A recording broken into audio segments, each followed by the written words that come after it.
অনেক কষ্ট তো তাই না তাই তার ভ্রমণ দিয়ে যত ভালো আমি কথা দিয়ে দিয়েছে তাও দেরি আছে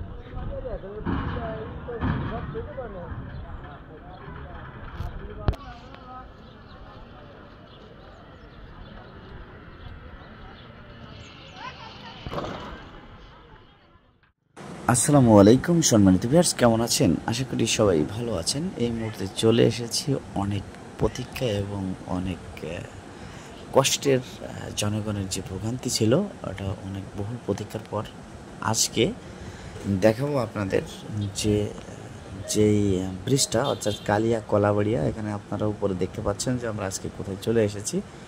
সেই ব্রিজটার কাজ শুরু হয়ে গেছে। অনেকেই আমাকে কমেন্ট করছেন যে আমরা ওখানের কলাবাড়িয়া ব্রিজের ভিডিও চিত্র দেখতে চাই, কারণ বর্তমান কাজের পরিস্থিতি কি আছে এবং সেটার অগ্রগতি বা কেমনভাবে চলতেছে। তো চলে আসলাম এভরিডে লাইভ 24 এর পক্ষ থেকে আপনাদেরকে সবাই জানাই অনেক অনেক শুভেচ্ছা ও অভিনন্দন। আজকে আপনারা যারা আমাদের ভিডিওতে ক্লিক করে ফেলছেন সবাইকে অসংখ্য অসংখ্য ধন্যবাদ।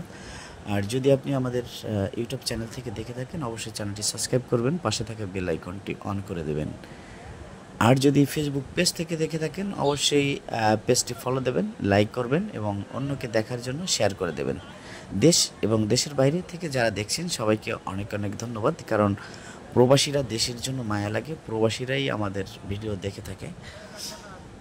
তো আপনাদের জন্য যারা দেশের অনেক কিছু মিস করেন তাদের জন্য আমাদের এই ভিডিও, এবং আপনারা যে যেখান থেকে দেখছেন অবশ্যই কমেন্ট করবেন। আর কোন জায়গার কোন এলাকার বা কোনো ব্রিজের বা নদীর রাস্তার ভিডিও দেখতে চান তাহলে অবশ্যই একটু কমেন্ট করে জানাবেন, আমরা আপনাকে সেই এলাকার ভিডিওটা দেওয়ার জন্য চেষ্টা করব। থ্যাংক ইউ সো মাচ, সবাইকে অনেক অনেক অভিনন্দন। কারণ এই যে ব্রিজ, এই মুহূর্তে আমরা ব্রিজের উপরে আছি, এখানে আসলে কতটা কষ্টের যারা এই এলাকার লোক তারা বুঝতে পারেন যে কি একটা ভোগান্তি। কারণ এখান দিয়ে ভালো করে কোনো ইজি বাইক দুইটা যেতে পারে না, ব্রিজের সমস্যার কারণে গর্ত হয়ে ভাঙা ভাঙা পড়ে আছে।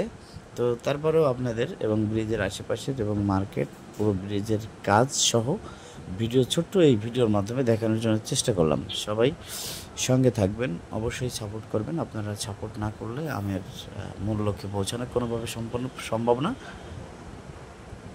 আপনারা আপনারা যদি কোনো কমেন্ট করেন আপনাদের সাথে সাথে আমি কমেন্ট রিপ্লাই দেওয়ার চেষ্টা করব। Thank you so much. আল্লাহ হাফেজ, টাটা।